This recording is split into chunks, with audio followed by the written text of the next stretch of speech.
Une semaine d'actualité sociopolitique qui se décrypte sur ESAE TV. Chers amis internautes, bonjour, bon réveil, bienvenue sur Info Hebdo de ce samedi consacré au décryptage des actualités de la semaine. À ce moment précis où nous enregistrons cette émission, la plupart des Béninois s'interrogent de savoir est-ce que le parti politique d'opposition, les démocrates, participera-t-il à l'élection présidentielle d'avril 2026? C'est à l'interrogation majeure à laquelle mes invités du jour auront à répondre dans le décryptage du jour. Pour l'émission de ce samedi, j'ai convié en plateau Raoul Rounsounou. Il est journaliste, analyste politique. Il sera face à un chroniqueur analyste politique, à la personne de Médéric François Gongo. Avec eux, on parlera sans nul doute des dépôts de dossiers de candidature au niveau de la Commission électorale nationale autonome Sénat. On essaiera d'analyser les forces en présence et effectivement de jeter quelques projections. Avant de les retrouver pour le décryptage, chers amis internautes, je vous invite à suivre cette capsule vidéo de l'École supérieure d'administration, d'économie, de journalisme et des métiers de l'audiovisuel ESAE. ESAE qui est présente à Cotonou, à Boumé-Calavi et Parakou. ESAE promotrice de ESAE TV. Tu viens d'avoir le bac ou tu veux te reconvertir dans un domaine d'avenir, faire le choix du numérique et rejoindre l'École supérieure d'administration, d'économie, de journalisme et des métiers de l'audiovisuel ESAE. De nouvelles filières sont disponibles dès cette rentrée: informatique et multimédia, informatique industrielle et maintenance, réseau informatique et télécommunications, système informatique et logiciel, sans oublier les filières initiales: administration générale, administration des finances, administration des affaires, sciences juridiques, sciences économiques, sciences de gestion, journalisme et métiers de l'audiovisuel. ESAE est disponible sur 4 sites: Cotonou-Badjoumendé, Cotonou-Akpakpa, Abomey-Calavi et Parakou. Pourquoi choisir l'ESAE? Des formations conçues pour le marché de l'emploi, des enseignants expérimentés et passionnés, des infrastructures modernes avec équipement de pointe, des opportunités de stage et d'emploi garanties. Les inscriptions sont en cours et les places sont limitées. Ne rate pas ta chance. Donne vie à tes ambitions avec l'ESAE. Contacte-nous vite par appel ou par WhatsApp au 01 98 98 14 00 ou via email scolarité@esae.bj et visite notre site web www.esae.bj. Ton futur commence maintenant avec l'ESAE. Tu investis dans un avenir professionnel, concret et sécurisé. ESAE, l'excellence à un nom.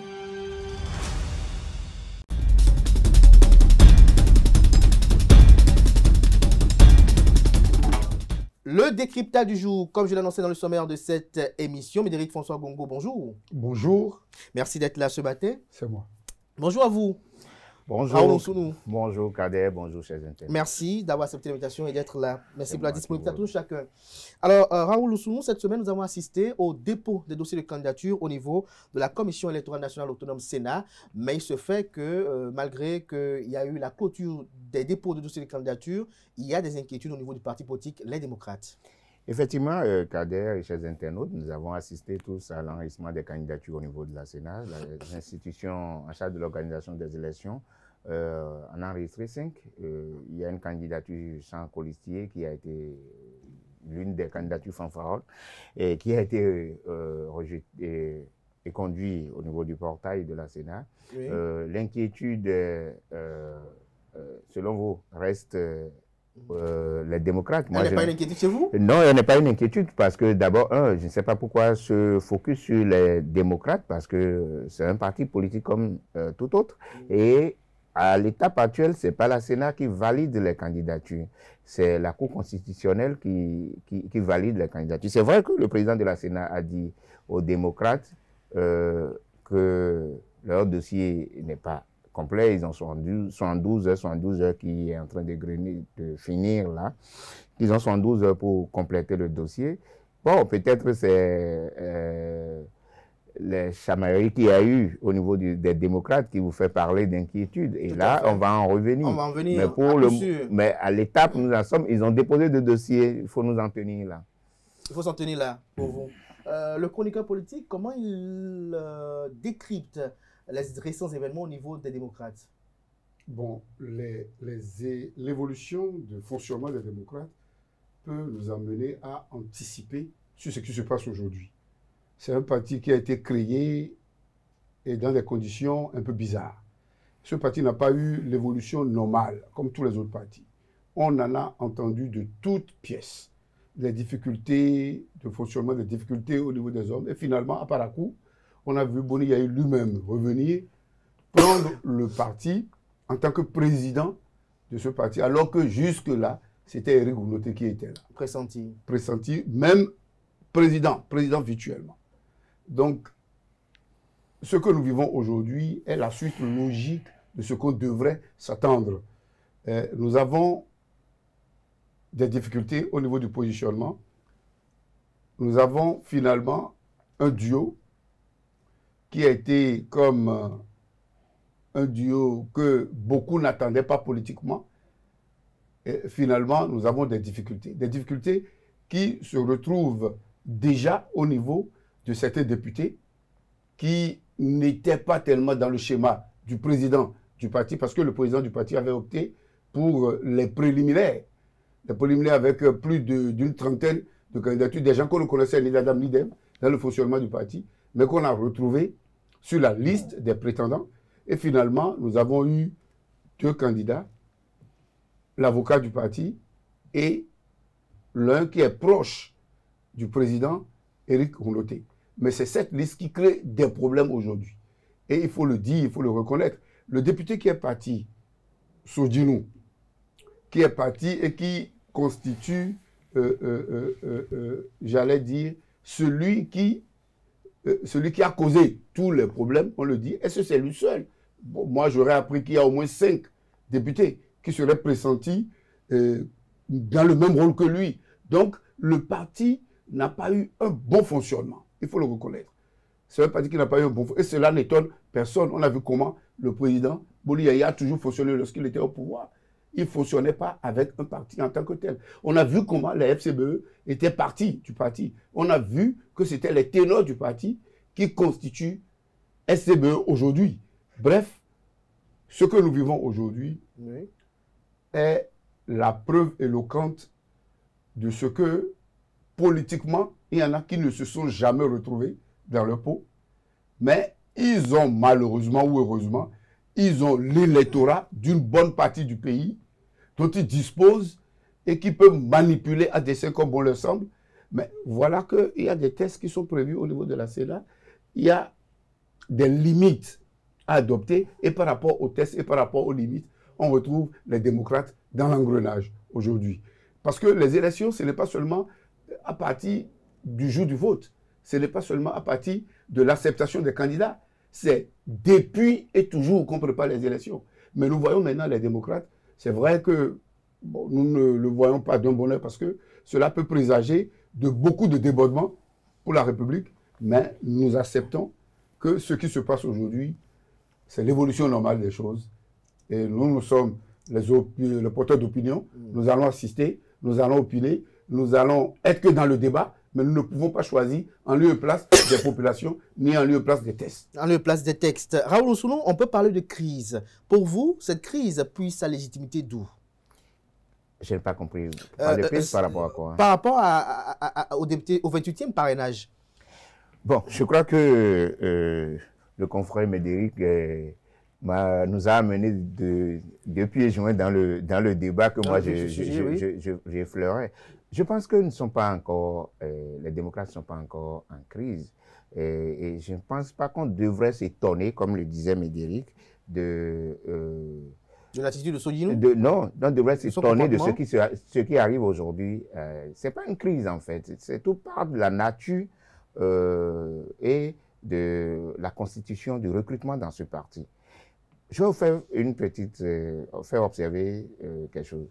Est-ce que vous avez vu les deux? D'abord, c'est comme ça en 2021 que les démocrates ont choisi aussi un duo qui n'a pas finalement été aux élections. Donc, ce qui se passe aujourd'hui ne devrait pas nous étonner. Et parmi donc, pour vous, ce duo n'ira pas aux élections? Et dans ils n'iront pas. J'en viens.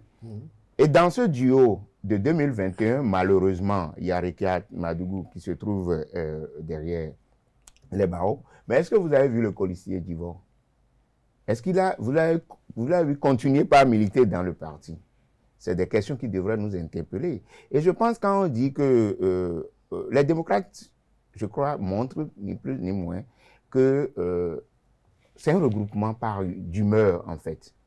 Et d'humeur qui s'aligne derrière les humeurs, malheureusement, de Boni Yayi, que beaucoup appellent animal politique. Moi, je dis c'est une ovni en politique, Boni Yayi. Donc, il a été certes président de la République, mais il faut arriver à se départir, ses ressentis personnels, ses humeurs et tout, et sa querelle intime avec le président actuel, Patrice Talon. Et il faut arriver à se départir de ça pour pouvoir gérer un groupe. Parce que tout le monde, d'abord, vous parlez de regroupement hétéroclite, ce qui est vrai. Les démocrates, vous savez que Éric Rouleté, par exemple, était un opposant pur et dur à Boni Yayi, alors président de la République. Mais il se retrouve avec un Sodinou qui, malgré qu'ils se disent être frères, qui était quand même un soutien de FCBE de l'époque. Donc c'est un ramassis. De tout. De tout. Et le parti est né à la veille des législatives, et je crois à la veille des législatives dernières. Et le recrutement, les députés, les 28 que les démocrates ont aujourd'hui, observez un peu les 28. On a vu des noms, on s'est dit, mais il était où? Il militait où? Il était dans quel... C'était quoi son nom politique? C'était quoi les gens sont devenus députés accidentellement, c'est ça? Les gens sont devenus députés accidentellement. Vous n'êtes pas sans savoir que dans les grandes villes du pays, Porto-Novo, Parakou, Cotonou, les démocrates quand même ont eu à faire quelques percées. Ce qui a fait qu'il y a eu des députés qui sont venus accidentellement aux démocrates. Donc, tout part du recrutement au niveau des démocrates. Donc, moi, je ne pense pas que c'est maintenant que les démocrates sont en crise. Les démocrates sont nés avec une crise, sont nés des humeurs de Boni Yayi, et la nature fait que le parti ne pouvait pas s'éclore, s'émanciper et faire une émulation. Et faire une émulation saine. Sur la même question avec vous, Médéric François Bogo, est-ce que vous pensez aussi que ce parti politique s'est constitué de façon hétéroclite? Oui, les démocrates comme l'UP, comme le BR, comme la plupart des partis politiques que nous avons, se sont constitués dans des conditions un peu bizarres. Un peu bizarres parce que la plupart des partis ont retrouvé sur leur chemin des gens que tout opposait dans un passé récent, mais qui se sont retrouvés spontanément pour défendre des intérêts. Donc, c'est des clubs électoraux. Des intérêts, pas une idéologie. Non, il n'y a pas d'idéologie en tant que telle. Ce sont des clubs électoraux. Même au niveau des démocrates, il n'y a pas d'idéologie. La preuve qu'il n'y a pas d'idéologie, oui, c'est que quand on me dit UP, quand on me dit BR, regarde comment facilement ils se retrouvent et rejoints par FCBE, facilement ils se retrouvent. On se demande là où se trouve FCBE de l'opposition. Bon, je ne sais pas. Non, ce que je dis... C'est inscrit au ministère de l'Intérieur et de la Sécurité publique. Parti d'opposition. Oui. Et il le revendique. Il le revendique. Mais ce que je constate, c'est que c'est des partis qui ne se retrouvent pas sur la base des philosophies, sur la base des idéologies. Ce sont des partis qui se retrouvent et qui nous donnent la preuve que rien ne les unit que la soif d'avoir le pouvoir de l'exercer. C'est ce que nous avons constaté depuis jusque-là. Donc, on n'a pas encore de véritables partis politiques au Bénin. On n'a pas encore de véritables partis politiques. Et ça, je le dis et j'insiste pour le faire comprendre aux téléspectateurs qu'il va falloir que nous travaillions à avoir de véritables partis politiques. Et c'est dans le même sillage que se retrouve LD. LD s'est retrouvé contre un système établi, le pouvoir constitué du BR et de l'UP, UP évoluant à 2 vitesses ou à plusieurs vitesses. Bref, nous sommes dans un mélange qui ne nous permet pas, nous, analystes politiques, d'avoir des prismes, d'avoir des éléments clairs pour établir des diagnostics et faire des projections objectives. Donc, nous sommes aujourd'hui dans un schéma bizarre. Bizarre qui pourrait nous réserver des solutions bizarres. Parce que si on éloigne, et là j'en viens, si on éloigne par exemple, ou si les démocrates font tout pour se faire éloigner du jeu, on sera dans un schéma un peu bizarre qui amènerait le peuple à assister à un jeu unisensuel. On risque d'avoir beaucoup de candidats qui se réclameraient tous autant du pouvoir, certains diraient qu'ils sont de l'opposition, alors que fondamentalement on remarquerait que sur le terrain, ils ne font rien pour montrer qu'ils sont de l'opposition. Bref, on a comme l'impression qu'on va dans un marché de dupes avec le peuple, hein, qui retrouverait des signaux forts dans les conditions de naissance des partis, dans les conditions d'alliance des partis, et qui agirait contre la démocratie. Hein, la démocratie pour laquelle nous luttons tous. Nous allons voir des faits qui vont agir contre la démocratie. Nous, au niveau de la presse, nous dirons ce que nous pouvons dire, mais nous ne pouvons pas changer fondamentalement les choses parce que le peuple, on verra un peuple toujours porté vers le pouvoir, qui soutiendrait le pouvoir, quoi qu'on dise, argant de ce qu'il y a eu des réalisations. On verra une autre partie parler de l'opposition, soutenant les LD, et sans raison, même avec des raisons les plus solides. Bref, nous serons dans un cocktail détonnant qui signalerait le mal-être politique du Bénin. Merci à vous, Médéric François Gros, pour cette radioscopie, si on peut le dire ainsi. Raoul Oussounou, lorsqu'on y voit de près, on dit, oui, je suis sûr dans l'opinion, et lorsqu'on on parcourt un peu les correspondances de Eric Ondete, de Michel Sodino, on peut en déduire que Renaud Agbodjo aurait été imposé par Boni Yayi. Mais il y a une question qui revient sur les lèvres. Est-ce que le parti politique Les Démocrates pèse dans la balance politique sans Boni Yayi? Quel est son poids politique dans cette formation politique? J'ai dit tout à l'heure que quand même les démocrates sont nés des ressentis de Boni Yayi. Des ressentis de Boni Yayi parce que un FCBE, il n'a pas pu maîtriser FCBE.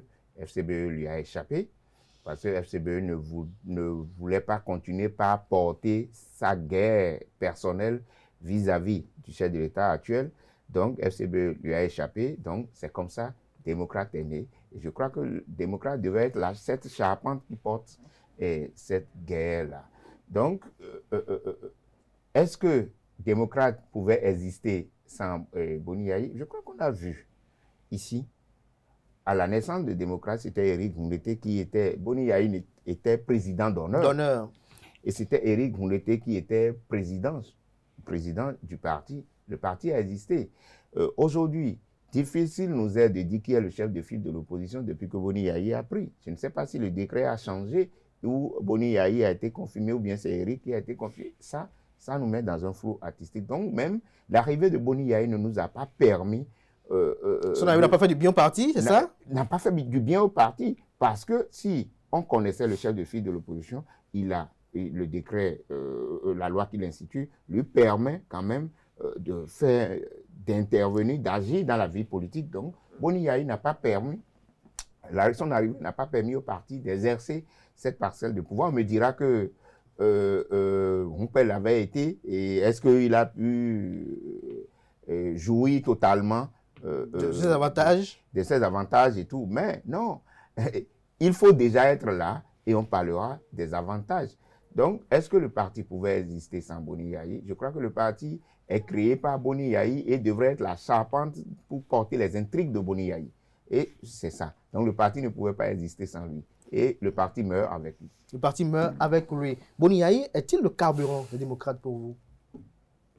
Jusqu'aux dernières nouvelles, c'est ce qu'on constatait. Mais on a comme l'impression que les véritables acteurs de l'opposition politique du Bénin ne sont pas au pays. Parce que lorsque on a vu certains mener le combat politique avec le chef de l'État actuel, on a vu Adjavon, on a vu même Kouché dans une certaine mesure mener le combat politique, nous avons vu que ceux-là ont été mis hors du débat. Ils ont été mis hors du débat et malheureusement, tous ceux qui s'agitent aujourd'hui pour se prévaloir de l'opposition n'ont rien fait. Et ils ne font absolument rien pour qu'on revoie un peu la situation de ceux-là, parce que politiquement, c'est ceux-là que le peuple a choisi et a imposé en tant qu'acteur politique du pouvoir actuel. Mais le pouvoir, à un moment donné... Certaines langues disent que certains parmi eux ne plaident pas pour la libération de Riek Amadougou et de Joël Aïvo pour ne pas se faire ombrage à leur sortie. Bon, ça engage ceux qui le disent. Mais nous constatons tout simplement que le combat n'est pas bien mené, n'est pas véritablement mené pour faire revenir ceux qui sont à l'extérieur et pour faire sortir de prison ceux qui sont là. Donc on a comme l'impression que les démocrates tels qu'ils se présentent... On n'est pas bien mené parce qu'il y a un intérêt peut-être qu'on y tire. Oui, c'est tout. C'est parce que si des gens sortaient ou des gens venaient, si ceux qui sont à l'extérieur venaient, c'est clair et net que Boni Yayi n'aurait pas tellement de surface. Et il en paie les dividendes aujourd'hui. Tout simplement parce que Pareil pour Eric Mouleté aussi. Non, bon, Eric Mouleté, dans une certaine mesure, lui, il essaie de déterminer son terrain. Il essaie de déterminer son terrain. Maintenant, est-ce qu'il aura autant de surface qu'il en a aujourd'hui? Ça, c'est une question. Donc, on a comme l'impression que le pouvoir en place a joué astucieusement pour éloigner du jeu politique tous les acteurs qui pouvaient le faire. Mais ça, c'est assez risque. Mais Raoul, je ne suis pas d'accord avec mon confrère. Oui, allez-y. Je ne suis pas d'accord avec mon confrère. Ici, maintenant, on a dit qu'il faut 28 parrainages. Le 28e, ou bien il y a un des 28 qui refuse de... Je ne pense pas que Talon soit membre de l'opposition. Non, Raoul, si vous permettez, avec Médéric, ça va compléter, mais est-ce que vous ne trouvez pas un peu... ça ne pose pas un problème d'inconfort qu'une loi soit votée pour la première fois pour son expérimentation et l'un des concurrents se retrouve à avoir exactement le nombre de parrains requis? Exactement. Vous et moi, nous ne sommes pas à l'Assemblée. Justement. Ils sont à l'Assemblée. Je crois que les démocrates, tout le temps, on les a entendus aller contre le code électoral. Tout. On avait dénoncé 10%, maintenant on est remonté à 15, 20. Donc, on les a vus dénoncer tout le temps. Mais il se fait aujourd'hui qu'il n'y a pas de loi parfaite. Il se fait aujourd'hui que c'est ce qu'on a comme loi. Que ce soit trop juste pour les démocrates, moi je ne sais pas qu'est-ce qui empêchait le Parti démocrate de discuter avec le FCBE. Ils ont même fait une conférence de presse ensemble et on croyait que c'était le début d'une collaboration. Donc, ils pouvaient encore avoir FCBE à 6. Qu'est-ce qui empêchait les démocrates aussi? Vous pensez que tout ce que les maires et députés qui se réclament de BR et de UP ont forcément leur cœur tous là-bas? Tel on a, même si je vous rejoins, ou bien je rejoins certaines personnes qui disent qu'on a manipulé le député Sodinou, vous pensez qu'il n'y a pas des Sodinou, des Sodinou plusieurs? Qu'est-ce qui les empêche aussi de négocier comme ça? Donc, moi, ce débat de c'est trop juste, je ne pense pas. Aujourd'hui, on ne peut plus retourner en arrière. On ne peut plus, c'est ce qu'on a comme loi, on travaille avec. Si on doit retoucher encore, on a les délais, on peut encore retoucher. La République continue. Mais vous voulez continuer tout à l'heure? Non, mais je disais tout simplement que mon ami ne m'a pas compris. Moi, je n'étais plus dans le débat des 28. Moi, je remontais dans le débat général. Et dans le débat général, ce qui a lieu de voir aujourd'hui, c'est de constater que l'opposition n'est pas prête. L'opposition, telle qu'elle se constitue aujourd'hui, elle n'est pas encore dans le jeu pour se prévaloir d'avoir une bonne candidature, d'avoir une candidature qui rallie tout le monde. Et malheureusement, c'est du fait que Boni Yayi a eu le temps de tirer jusqu'au dernier moment. Parce qu'en parlant de 30 quelques personnes qui devraient se faire valoir pour montrer leur prédominance au niveau de l'opposition, ça c'est tout comme si on jouait avec le jeu. Parce qu'on savait ceux qui faisaient le jeu. On aurait dû réduire le jeu très tôt et amener le débat à se mener. Mais pourquoi jouer? Et finalement, ce qu'on a... Comment ça, du timing, le moment auquel l'appel à candidature a été lancé? Bon, l'appel à candidature a été antinomique et antiphasique parce qu'on savait ce qui pouvait. On ne peut pas nous dire au niveau de l'opposition telle qu'elle se constitue aujourd'hui, qu'on ne savait pas ceux qui pouvaient être candidats. Mais pourquoi réduire la force de ceux qui peuvent prévaloir être candidats à une consultation prétendument restreinte, mais qu'on a connue élargie aux gens même qui n'ont même pas milité pour le parti, des gens qui ne sont même pas dans le parti, qui se sont retrouvés sur la liste des 34 ou 30 quelques.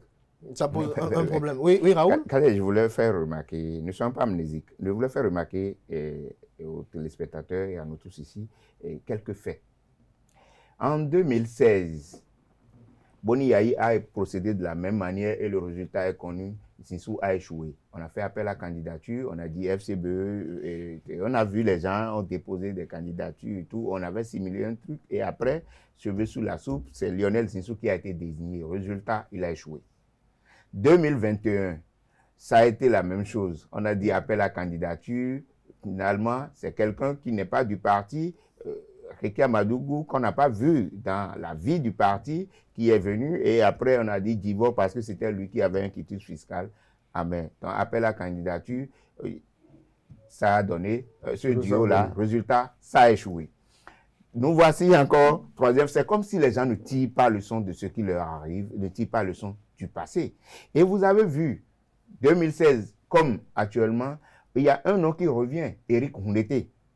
Je ne veux pas dire que c'est l'an du crime, mais je dis, il faut juste remarquer que, comme ça, on disait c'était lui qui pouvait faire l'affaire, et c'était lui, et on a suivi quand même aussi le chef d'État, Patrice Talon, qui, dans une émission avec l'international de France 24, est revenu encore largement sur ça. On a fait débarquer une dame avec des valises d'argent qui a fait un truc là. Ben, il y avait des gens qui pouvaient faire l'affaire qui étaient là et tout. Bon, bref, c'est moi qui le dis, même le chef en a parlé. Donc bref, c'est qu'il y a ce nom-là, Éric Rouneté, qui revient à chaque fois. Qui est revenu en 2021. On se pose la question de savoir quel est son rôle. Qui revient aujourd'hui en 2025. Quel est son rôle? Donc, je veux juste faire comprendre que les gens, les démocrates, ou bien Boni Yahi principalement, ne tirent pas leçon de ce qui lui arrive. Et c'est ça qui constitue l'échec. Et j'ai lu avec le cœur serré. Ce qu'a écrit Éric Rouneté, j'allais en venir exactement. Non seulement est-ce que vous pensez qu'il est sincère, Éric Rouneté, pour parler d'abord de sa correspondance? Je ne sais pas comment on mesure la sincérité d'un acteur politique, et surtout dans un climat mais ce qui a été écrit, vous êtes journaliste, vous analysez quand même les discours, vous arrivez quand même à décrypter ce qui est écrit par un acteur politique. Est-ce que ce qui a été dit dans cette tribune-là, est-ce que c'était le moment dans la lettre ouverte de Éric Rouneté, malheureusement pour moi, ce n'est pas un acteur politique qui parlait. C'est quelqu'un qui laissait parler son cœur. Et quand il s'agit de ça, on ne peut pas mesurer le degré de sincérité parce que ce que moi j'appelle probité, le moral pour moi n'est pas forcément moral pour les autres. Exactement. Et il parlait à son copain d'enfance. Donc, ça ne rentre pas. On ne peut pas en faire une lecture politique, c'était le cœur qui parlait. Mais est-ce qu'à un copain d'enfance, on doit lui adresser une lettre ouverte? Il a dit qu'il n'arrivait pas à le joindre. Mais je pense que si on est vraiment copain d'enfance, nous sommes voilà, c'est la question que j'allais vous poser. Si je veux vous joindre, même si vous êtes dans un trou, je trouverai le moyen de vous joindre. Justement, c'est la même question que j'allais poser même à Médéric François Coco. Est-ce que vous pensez qu'un ami et frère avec qui on a partagé quand même beaucoup de choses, est-ce qu'il peut s'avérer du jour au lendemain si injoignable et qu'on n'ait personne qui puisse nous permettre de lui faire entendre raison, de nous amener ou nous conduire vers lui, si vraiment on est déterminé à le voir? Vous savez, naïvement, pour moi, la présence de l'audio donne la preuve que Éric Rouneté n'est pas absent des négociations. Parce que l'audio, c'est son gars. Son gars au niveau de la circonscription, son gars depuis... Mais Derek, le salut est personnel. Attention. Donc, dans ce cas de figure, je pense qu'on n'a pas grand-chose à reprocher au président Éric Rouneté, qui se retrouve aujourd'hui accusé par tout le monde comme celui qui serait à la base d'un problème si vraiment... Parce qu'il y a un débat sur l'autoparrainage qui a été ouvert au niveau de la Cour constitutionnelle. Oui, on a dit que même si on le reconduisait, lui, ce n'était pas évident qu'il obtienne la totalité de ses forces pour être présent. Bon, je crois que le débat devient un peu perverti. Le débat devient un peu perverti en ce sens que lorsque l'on voit la manière dont le président Éric Rouneté a fonctionné, en laissant présent comme colistière de Maître Abodjo son suppléant, donc il a donné la preuve. Est-ce qu'il a laissé ou bien on l'a mis juste pour le contenter? Non, pas pour le contenter. Je suppose que ce ne serait pas pour le contenter. Parce qu'il y avait d'autres choix qui devraient s'ajouter à Maître Abodjo pour faire le jeu. Mais je pense que tel que ça se passe aujourd'hui, il y a une crise de confiance qui était larvée au niveau des démocrates, mais qui a vu le jour avec la désignation de candidature. Et cette crise est au niveau de tous les partis politiques. On l'a vu. On a vu comment Maître... Abodjo? Non, pas Maître Abodjo, l'autre, au niveau de l'UP. On a vu comment il a été simplement rangé, mais lui, il a accepté se taire. Mais est-ce que tous ceux qui sont au niveau du parti vont vouloir bien faire le jeu du chef de l'État pour le ministre Robillard Ouaddaï? Ça, c'est encore une question. Donc, tel que nous voyons le jeu est perverti complètement. Et cela ne dénote pas d'une bonne chose pour le peuple. On a comme l'impression qu'on aura une élection qui va se dérouler contre les règles du jeu, qui va nous donner finalement un président qui serait élu contre les règles du jeu. Et s'il est élu contre les règles du jeu, c'est clair. Comment contre les règles du jeu? Mais nous sommes en démocratie. Et souffrez que je dise que la démocratie, c'est la dictature de la majorité. On n'aura pas un président qui sera élu contre les règles du jeu. On aura un président désigné par la majorité des Béninois. Et il parlait tout à l'heure de Djogbenou. Ben, Djogbenou, le président Djogbenou, le président de l'UPR, a clairement dit que l'UPR a désigné Romuald Wadaï. Donc, il n'était pas... non, c'est ce qu'il nous dit. C'est ce qu'il nous dit. Moi, je ne suis pas dans le secret des dieux. Moi, je ne suis pas membre aussi du parti. Je m'en tiens à ce que le chef de parti... Vous n'êtes pas dans sa conscience pour lui. Je ne peux même pas. Donc, je m'en tiens à ce que le chef de parti dit. Le parti a désigné Romuald Wadaï. Et le BR aussi a dit, le BR a désigné Romuald. Pareil pour sa colistière. Pareil pour la colistière Mariam Tchabi Talata. Donc, au niveau de la mouvance, le jeu a été bien démocratique. On connaissait les ambitions et ça a été tamisé. Et leader charismatique, et on n'a pas, nous qui sommes du dehors, on n'a pas vu si on a imposé ou pas. Mais ce qui est sûr, c'est que ceux qui portaient des ambitions au niveau de la mouvance ont tous dit que voici notre duo, voici notre candidat. Ben, ce qui n'est pas le cas au niveau de la seconde force, ou bien, je ne sais pas si c'est la première de l'opposition, parce qu'il y en a deux. Là, on a vu les lettres, que ce soit Éric Ngoundété dans sa lettre, que ce soit le député recherché et appris d'or aujourd'hui, Michel Sodinou dans sa lettre, et les deux ont reconnu quand même le leadership décadent et chaotique de Boni Yahi. Donc, ce n'est pas du tout la même chose. Mais il y a une question quand même. Pourquoi, il y a un parti maintenant de l'opposition quand même qui a réussi aussi. Comment ça s'est passé là-bas? Mais vous avez vu, moi je dis même la surprise des FCBE pour la jeunesse, parce que souffrez qu'on le dise aussi, c'est le plus jeune à déposer des dossiers. Le dossier, en parlant de Judicaire Roch-Ouanou. Là-bas aussi, il y a eu un choix, et sans tapage. Et selon les informations, le critère là-bas, vous êtes candidat aux élections présidentielles, à l'élection présidentielle, vous n'êtes pas candidat aux législatives communales. Et puis les gens sont pliés. Donc les critères de désignation ont été fixés partout. Je ne sais pas comment, au niveau des démocrates, le leadership chaotique de Boni Yahi les amène là. Alors, Médéric François Gogo, dans la lettre ou les lettres de Éric Ngoundété et de Michel Sodinou, on voit clairement qu'ils dénoncent le leadership de Boni Yahi. Mais pourquoi maintenant? Bon, il lui fallait... Est-ce qu'il y avait une ambition derrière de pouvoir plomber l'élan du parti dans... Non, pas du tout. Je pense que... sa volonté d'aller aux élections?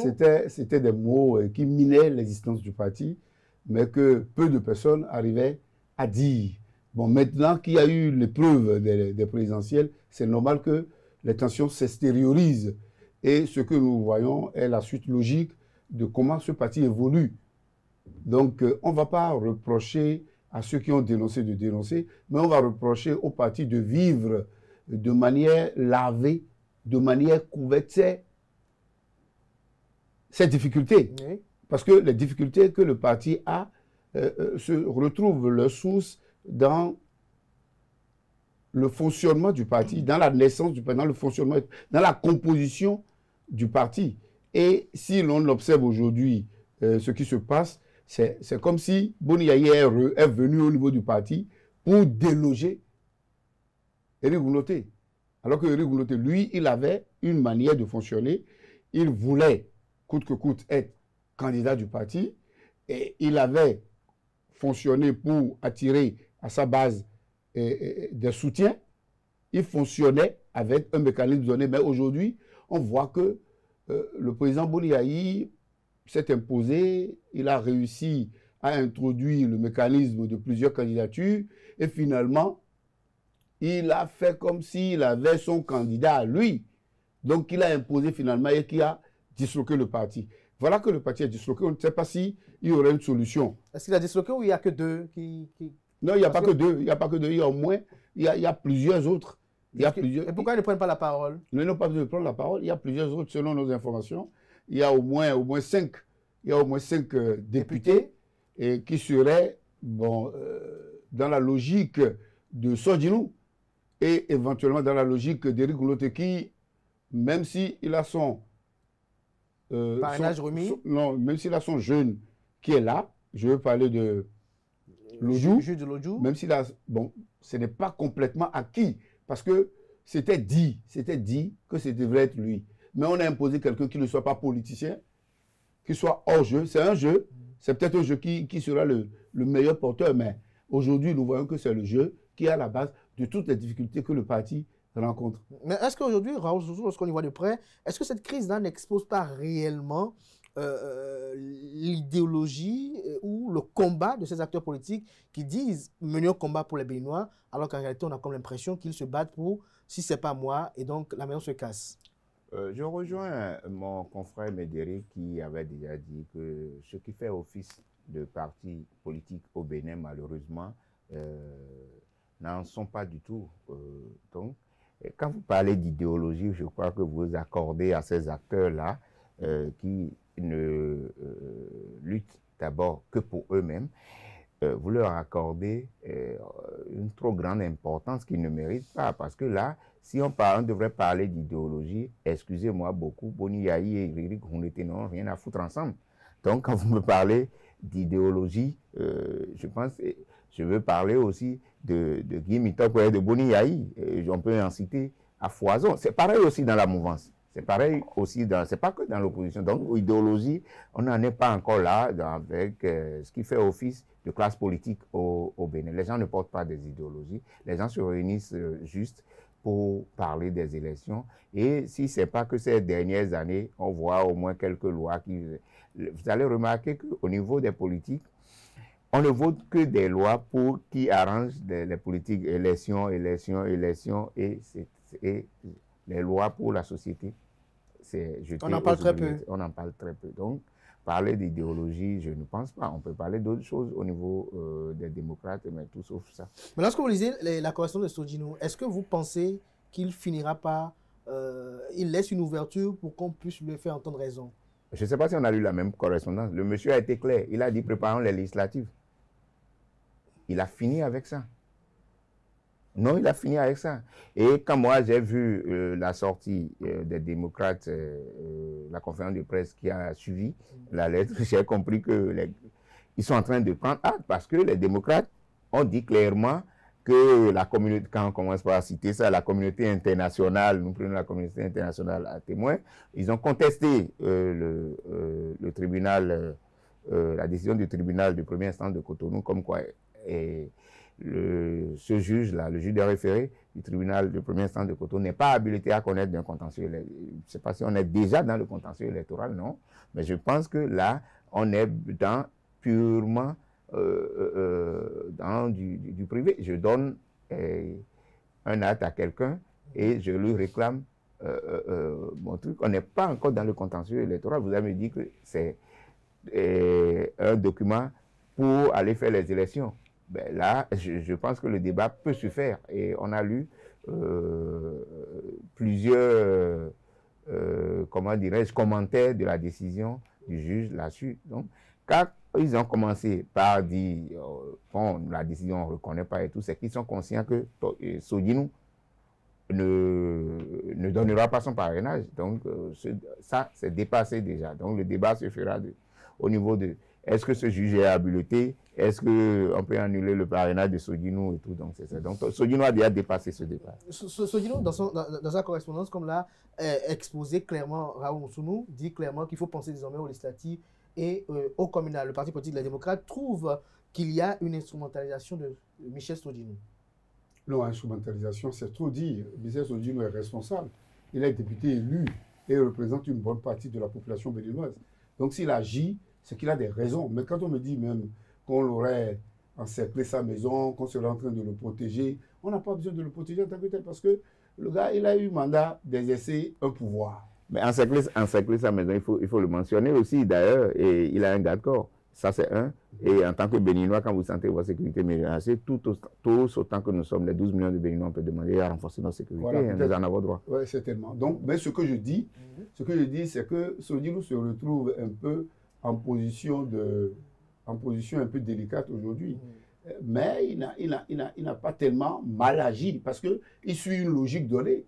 On dit que le gars était dans la logique de faire imposer un candidat. Et ils avaient déjà leur groupe. Ils ont vu que le candidat n'a pas été choisi. Et ils ont pris fait et cause pour leurs objectifs. Donc, bref, moi je pense que le débat de Sodilou est un petit débat. Le véritable débat, c'est la démocratie au sein des démocrates.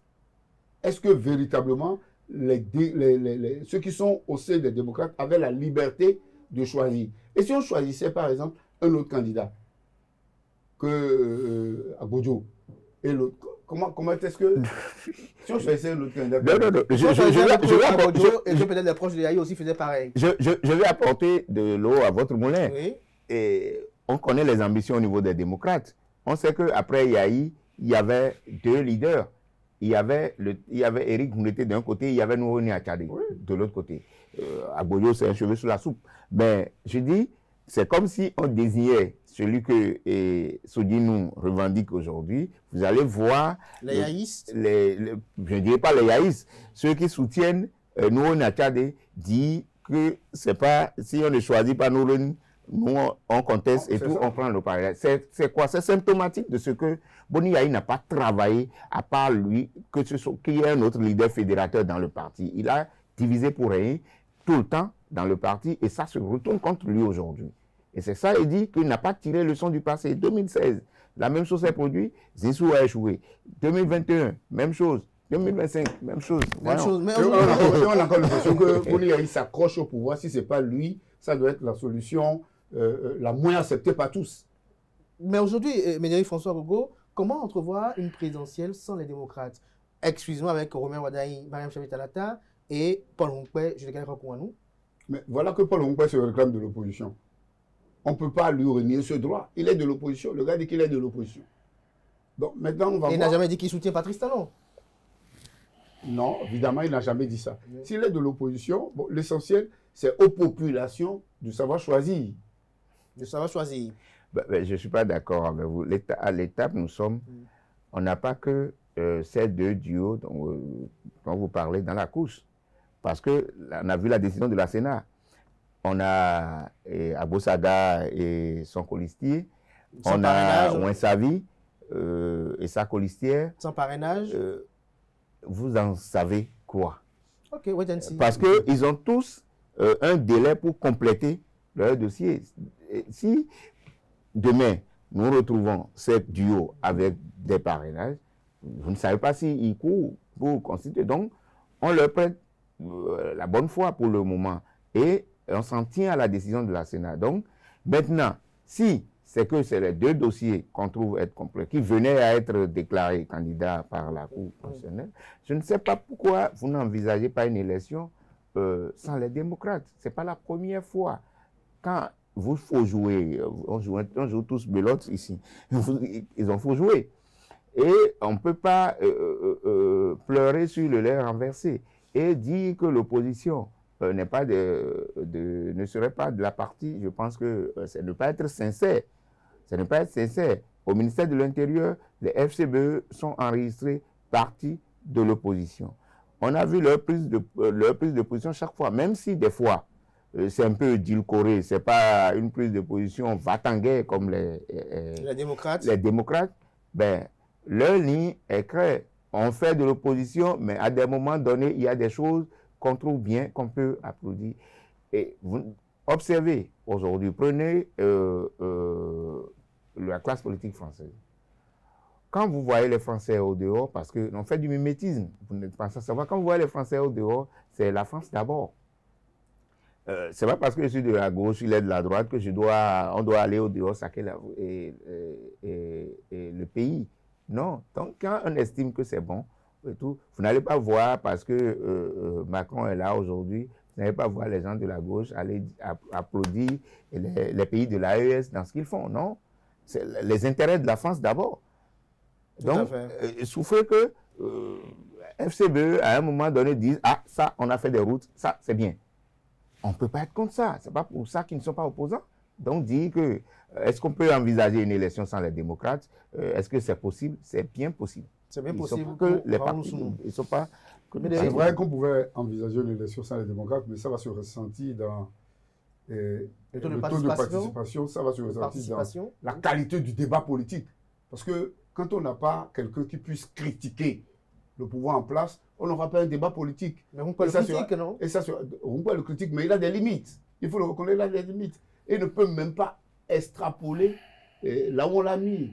Donc, je pense que là où on va, nous allons vers un jeu qui serait connu d'avance, dont les résultats seraient connus d'avance. Et ça va agir sur le processus de démocratie au Bénin. Ça va agir sur les élections. Et ça fera cas d'école plus tard. Ben, nous allons assister à ça. Ben, on n'aura plus l'occasion de trop manifester. Parce que quoi qu'on dise, les jeux politiques, c'est des jeux. Ceux qui savent jouer arrivent à gagner tôt. Merci. Et gagnent par tous les moyens. Maintenant, ceux qui n'arrivent pas à avoir les moyens pour pouvoir gagner, bon, ils auront demain pour pleurer.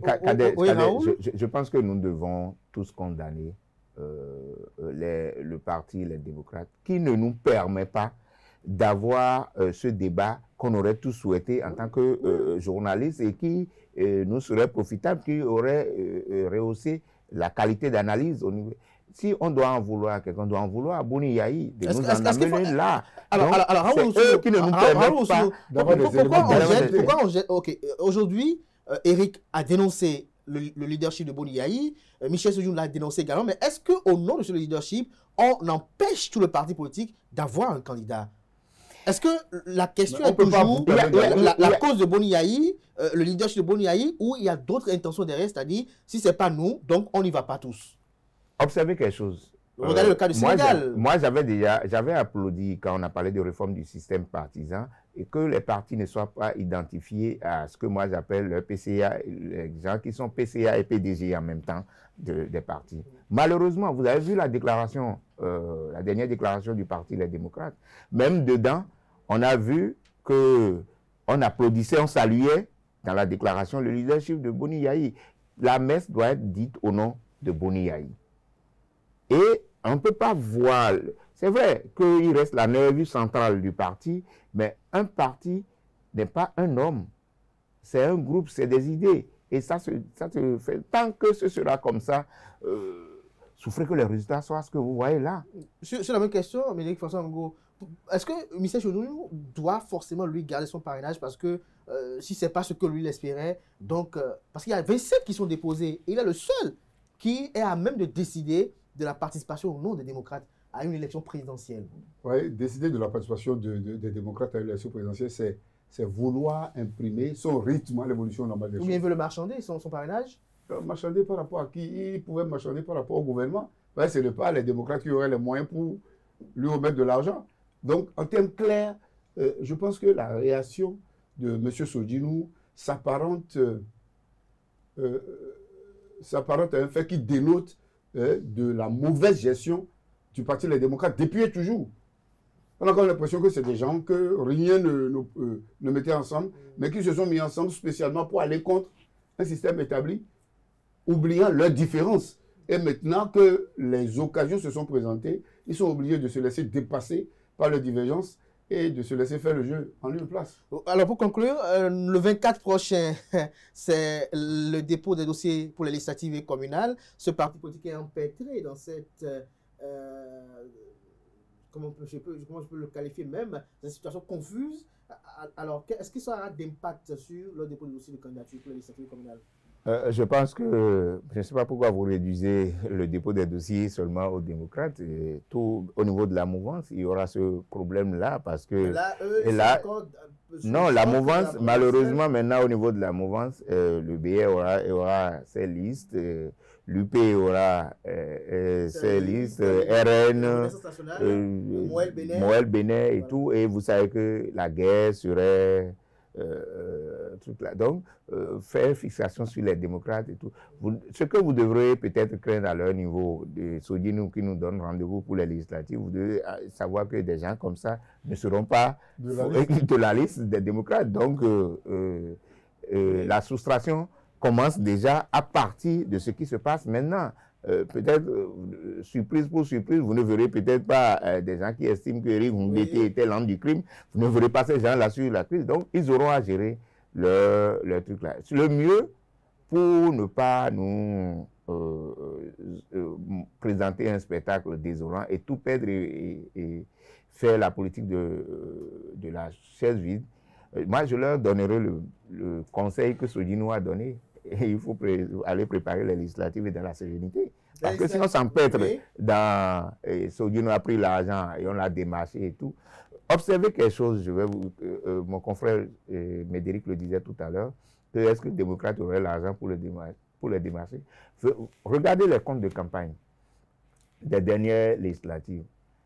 FCBE, qu'on dit être une opposition au manteau de la mouvance, FCBE, en termes de compte de campagne, est très bas par rapport aux démocrates. Observez les comptes de campagne publiés par la Cour des comptes. Donc, si c'est une opposition maquillée et une mouvance telle on le dit, ils auraient eu beaucoup de moyens, à moins qu'ils acceptent, je ne sais pas, qu'ils n'aiment pas l'argent, en fait.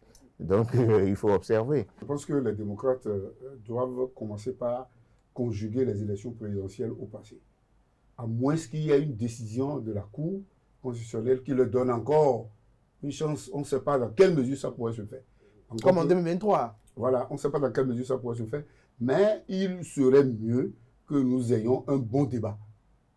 Un bon débat au niveau des élections présidentielles. Il ne serait pas bon qu'on tente de présenter au peuple un candidat, même si, à l'allure où vont les choses, même si le candidat, Romuald Wardani, est arrivé à gagner demain, parce qu'il a les moyens, parce qu'il a les moyens intellectuels, parce qu'il a les moyens physiques, parce qu'il a les moyens, il a tous les moyens pour gagner. Même s'il arrivait à gagner, moi j'ai comme l'impression que l'avenir retiendra qu'il a gagné sans mériter. Et c'est ça qui sera. Comment ça? Oui. Non, Je suis clair. Je ne suis pas d'accord avec vous. Écoutez, ce n'est pas Romuald Wardani qui a dit à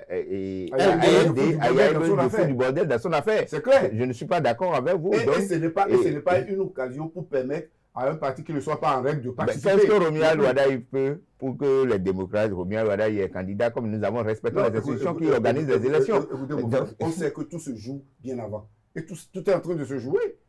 Tout est en train de se jouer. On ne peut pas nous dire que le candidat qui est quitté les démocrates pour empêcher les démocrates d'avoir la majorité, qu'il faut, même si c'est sur le conseil de quelqu'un, on ne peut pas nous dire que ce n'est pas un jeu. Tout ça, c'est un jeu.